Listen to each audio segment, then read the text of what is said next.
না আসলে আব্বু বার্থডে গিফট ছিল, আম্মু দিছে এই যে। আচ্ছা গিফট মূলত কি করতেছে, ভাইয়া করতেছে নাকি? মূলত এটা আম্মু আর আমি মিলে করতেছি। আচ্ছা আচ্ছা, এই ফোনটা হলো আঙ্কেলের জন্য, তো ভাইয়া আর আন্টি মিলে মূলত এটা গিফট করতেছে আঙ্কেলের বার্থডেতে। না না ভাইয়ারও তো ইয়ে আছে বললো।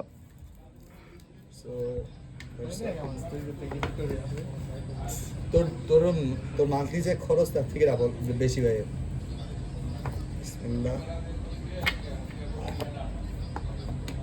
ওই যে গেল 16 প্রো ম্যাক্স, ওই আনবক্স করছে, এখন আমি তো আর ফাঁকা হাতে যেতে পারি না, সো এর আনবক্সিং চলতো নাই। কপি করতেছো? এইখানে ইয়ে আরেকটা বলি আছে, পিছনটা দেখি কালারটা। এটা পুরো লাগবে না, ব্ল্যাক কালার। হ্যাঁ কালারটা তো মোটামুটি সুন্দর। আমার স্কিনের সাথে মিলে গেছে। হ্যাঁ না, তোর থেকে ফর্সা এই কালার। ভাই নিজে হেরেছিস ভাই। ফর্সা এটাও কি খোলা লাগবে ভাই?